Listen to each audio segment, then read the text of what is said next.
Hello, guys. Welcome back to another exciting episode of the show, Control or Be Controlled. Podcast designed to help you start thinking differently and take control of your life. And I remain your host, Darlington. Today's guest is Louise Harris. She's an author, editor, and journalist, and the owner of Last Research and Editing, a business she has successfully run for more than 30 years. A graduate of the University of Maryland's College of Journalism, Louise has spent decades helping writers and businesses bring their ideas to life, from editing manuscripts and ghostwriting books to creating web content, press releases, blogs, newsletter, and SEO copy. Her work has appeared in numerous print and online publications. She's also the author of the 1776 series, a historical fiction collection, as well as the notorious Nick children's chapter books. Whether she's helping clients polish their writing or crafting stories of her own, Louise is passionate about the power of words. Louise, welcome to the show. Thank you. I'm happy to be here. Okay, thank you so much. So, I hope that was a wonderful introduction, or is there something you'd like to add? That was a great introduction. No, there's nothing else I need to add. All right, thank you. So, let's get into the show proper. Let's start at the beginning. Can you tell us about your background and what inspired your love of writing and journalism? Okay, my background, I started writing when I was a kid. I used to tell stories about my stuffed animals that I had on the bed. I still have a lot of them. And I've written those stories, and some of them are in the computer. But I never got those published. But I did get a poem published at age 12. So I always knew that I wanted to go into writing. The question was, what kind of writing? And I decided that I wanted to be a journalist because I always wanted to tell people the information that they needed to know. But at the same time, I had a love for fiction, and my grandmother loved her romance. So I wanted to make people happy, like my grandmother was always happy when she was reading romance. So that is why I also write fiction. But for a career, journalism was always going to be my career.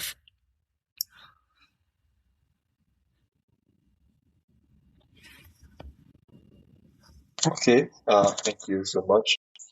So, you have owned Last Research and Editing for more than 20 years. What services do you provide, and who are your ideal and typical clients? Yes, I started Last Research and Editing in 1992. At the time, I was unemployed and I was looking for a job. So I went to the University of Maryland's job board because back then there was no internet, so you couldn't actually search on a computer to find a job. You had to actually try to find one in person. And there was a job position for an editor, but she couldn't hire me full time. So she hired me as a freelance writer. So when I started with her, I was editing her environmental newsletters, State Recycling Laws Update and Recycling Laws International. And then she referred me to other environment newsletter publishers, and magazines, environment magazines. So I was editor for those as well. So what I provide for my service, what I provide for my clients today is the writing and editing that they need depending on their industry. But I adapted my business as technology changed. So I went from newsletters to providing blogs on websites, to providing website copy that is not the same as blogs. And then I also started providing email marketing because so many companies want to have their message written in email form.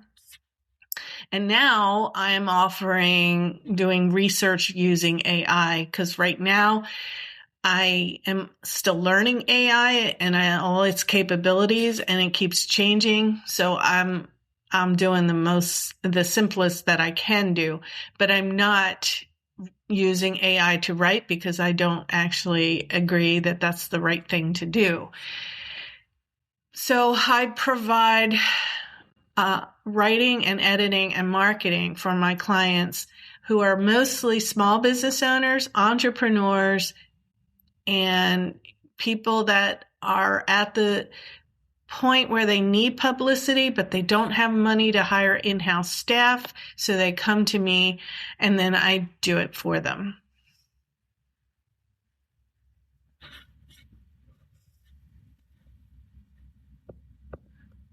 Okay, thank you so much. So the editing and writing space is highly competitive. Do you agree with that? Yes, it is very competitive, especially with AI right now. And before artificial intelligence became the buzzword and everybody was using it, there was still competition. And what I found was that when I'm honest with the clients, even when I cannot help them, I will tell them I cannot help them. And that resonates with them. So they tend to hire me because I'm honest. The other thing that they tend to hire me for is the fact that I will answer the phone, or I'll communicate with them the way they want to be communicated with. So if they want me to text them, I will text them. If they want me to email them, I will email them. If they want me to phone them, I will phone them. And I will answer my phone. And that has kept me different from the competition. But there were times in my 30 years where I was drowning because I couldn't find clients. And then I started networking and meeting business owners at chamber events and things like that. And then I started to get clients. And then someone told me about Upwork, and I built a profile on Upwork, and I started getting clients from Upwork. So I understand the competition, but I've always put myself out there to find a way to get around that competition and to stand out as the best editor that people can buy. Okay. So you think that edges you apart from other people in the business. Yes. All I right. do So we go have the worked on extra everything. mile for my clients. So you have worked on everything from blogs and press releases to ghostwriting, book editing. What types of projects do you enjoy the most and why? Well, in the beginning of my career, I was writing whatever anyone wanted. But today, I limit it to the things that I enjoy. And I enjoy blog writing, I enjoy press releases, and I enjoy editing books. Because the press releases, I know how to write a press release that'll be picked up. And I've been doing it that was my first job out of college, was editing press releases. Plus, when I became an editor of an environmental newsletter, I was receiving the press releases. So I knew it from both directions. And so I know how to write one that'll be enticing to an editor. So that's why I stick with press releases. I really enjoy blog writing because I learn something every time I write a blog for a company. And the same with editing manuscripts. Especially if they're nonfiction manuscripts, they're usually in an industry that I don't do. So I learned something about that industry, and it's like taking a class, only I'm doing it through editing the manuscript. So that's why I enjoy editing manuscripts. SEO and website content, they tend to be repetitive, and I don't really like that as much. I'll do it if a client needs it done, but it's not my favorite thing. Okay. So let's talk about your book. You are also a published author. Tell us about 1717 series and what inspired you to write historical fiction. Well, technically, they're not historical fiction. It's misleading from the titles, but they're all set in modern day, with one exception, which is set in modern day but goes back and forth from the 1776 era to modern day. And the reason I write modern day is, despite my name and my company, Last Research and Editing, I really don't like doing research for novels. So I just like to write what I want to write in my novels, not in the other stuff that I do. Journalism, yeah, I'll do research, and blog writing, I'll do research. But in my novels, I don't really like doing research, and I don't like to worry about anachronisms. So, because I might say something was around when it wasn't around, and I don't want to have to worry about that. So they're all set in modern day. The title comes about because they're set in Philadelphia. They all have a connection back to the 1776 era and the Revolutionary War. And yeah, every author needs a hook, and that's my hook, 1776 series of books. So what started my passion, as I said earlier, my grandmother would sit on the beach and she would read romance. And when she got to the exciting part, she would start kicking her legs, and everybody knew when she was at that part. But she had so much joy, and I wanted to bring joy to people. So when my sister asked me why I was holding back on writing my novel, and I didn't have an answer for her, then I knew it was going to be the same type of genre that my grandmother loved, because I wanted to bring joy to people. So that's where my passion is. That's why I do it. And I'm working on the 5th one in that series right now.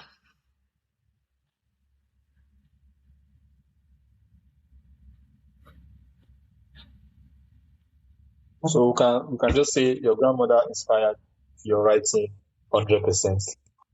Yes. Okay, that's wonderful. Talking about how we can get inspiration, actually get inspiration from anywhere. And in the case of Louise, she got inspiration from her grandmother. So let's talk about the notorious Snake children's books. I'm sure you didn't get that from your grandmother. No, that one actually came from my son, because my son Alex has ADHD and a bunch of other stuff. He had a lot of behavior issues when he was a kid. Now that he's an adult, he's grown out of a lot of those behavior issues, and he still has the ADHD, but he knows how to control it. But at the time, we were sitting in the doctor's office, and they had a shelf full of books that were nonfiction that no kid would want to read. And even though there were some that were designed for children, but they weren't really, they were designed for children, but I still don't think children would want to read them. And there was no fiction books that children, like in elementary school, could relate to. And so I felt that I needed to write a story that a 9-year-old who might have ADHD might have a fictional character that he could relate to. And that's why I created the Notorious Nick series. It's about a 9-year-old wizard who has hyperactive magical malady. And they all have weather titles. The first one is Terrifying Tornado, and the second one is Devastating Hurricane. And the reason for that is because my son Alex was into weather, and at age 6, he was reading 6th grade weather books, and he could tell you what the weather was going to be before the person on the news actually told you what the weather was going to be. And he was 9 times out of 10, he was 100% correct. And he still follows the weather. He works for the data risk analysis in a insurance company, but he still follows the weather, like hurricanes and tornadoes and stuff. He still does, even as an adult. Now, it's not just about Alex and his situation, but it was also my other two children are in those books as well. My son, David, had his own issues in school, and my son and my daughter, she was the gifted and talented one. So everybody knew she was always doing her own thing as well. So I had all these challenges, and so the best way to deal with them is to write about them. So, and then the villain of the two books are the superintendent, because I've had, every time Alex went to another school district, I had another superintendent that gave him a hard time. So so that's why the villain is the superintendent, and he comes back every book. So that's where that one came about, and I'm still, as I said, Devastating Hurricane just was released this year in June, and there'll be two more in that series, one about a flood and one about the blustery blizzard, but I haven't figured out the plots for those yet. So.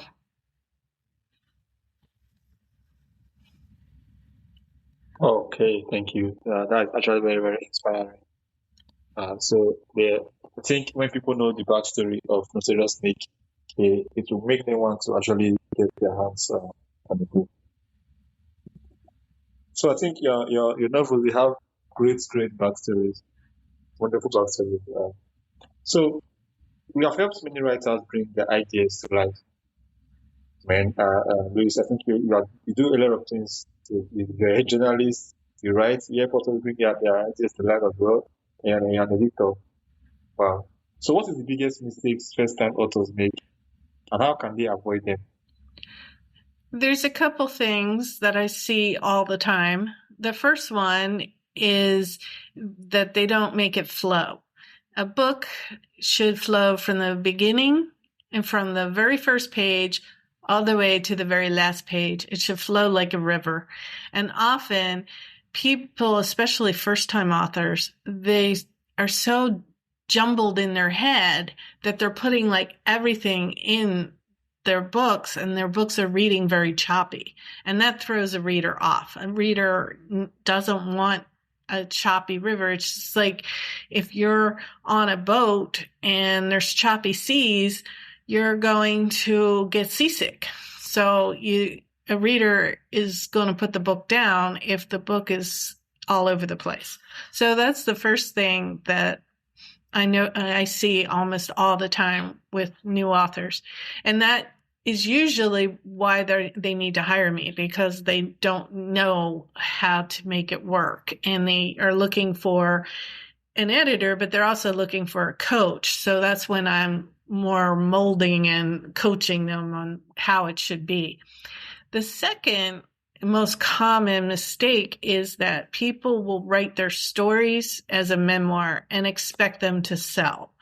And it's not that memoirs can't sell. It's just that they're very difficult to sell, especially when someone doesn't know who you are. If you're an unknown person who has overcome all these struggles, and so you're writing about your story of overcoming all these struggles, I'm not saying that is not something you should do. You should definitely write about the struggles that you have. It's just the way you write it should reflect the reader, not the person, so that it's more marketable. So if you're writing a memoir, write it more of, for example, if you're having if you overcome cancer, for example, then you can write it in a way that I know other people who are struggling with the same issues that I struggled with. And then it becomes about the reader instead of about themselves. So, and you can sprinkle in your your story throughout the book, but it won't be all about you. It'll actually be about the issues that everybody are experiencing, and then the reader can relate to it. And then you also don't want to write in a chronological format. That's another thing that people who are writing their life story tend to do. They start with, well, I was born in 1990, and now I am, and this is what happened, and then this is what happened, and this is what happened.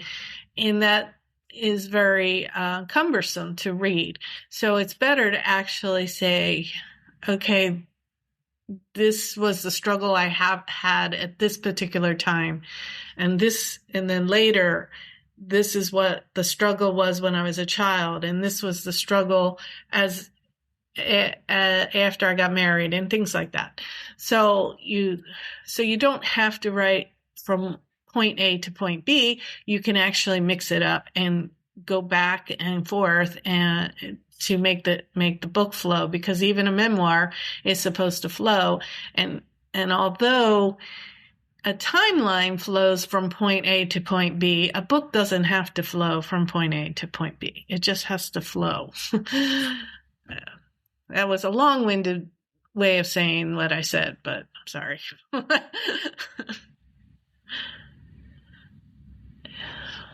All right. Thank you, Louise. So, looking ahead, what projects are you currently working on? And where can listeners find your books or connect with you for editing and writing services? They can always find my editing and marketing and writing services on my website, lastresearchandediting.com. And then the books are available on Amazon, amazon.com/author/Louise Harris. What I'm currently working on, as I said, Notorious Nick and Devastating Hurricane came out in June. So that's my newest book. It's only in electronic form. So if you want that, you have to buy the Kindle version. But I'm at the same time that I was doing that one, I was also writing the 1776 Retreat, which is book number 5 in the 1776 series. And it's all about the 250th anniversary of the United States. So I'm pushing to get it out as soon as possible. I'm one of the things that makes me different as an author versus a writer is that I handwrite my novels and then I type them into the computer. So right now I'm at the stage where I've finished writing it and I'm halfway through the typing, and then I will edit it and I will lay out the book and then get a cover, and then it should be out in Amazon available. So my goal is that the first week in September, that one should be available on Amazon. As for my clients, I am currently working on a business and golf. It's a book about using a golf course or a golf tournament as a business strategy. And I'm also working on a book where the person has a mindset coaching business, but he grew up as a drug addict. His mom was a drug addict, and then he became a drug addict, and he didn't die of overdose, which, having read his book, I'm surprised that he didn't die of overdose. And he managed to get out of that life, and now he's coaching other people how to get out of the addiction and into something positive. So I'm working on that one too. And then I am also doing press releases and blogs for clients as well. Thank you so much, Louise. Before we wrap up, is there anything that we haven't discussed that you'd like to share with my audience? No, because I think I just did. One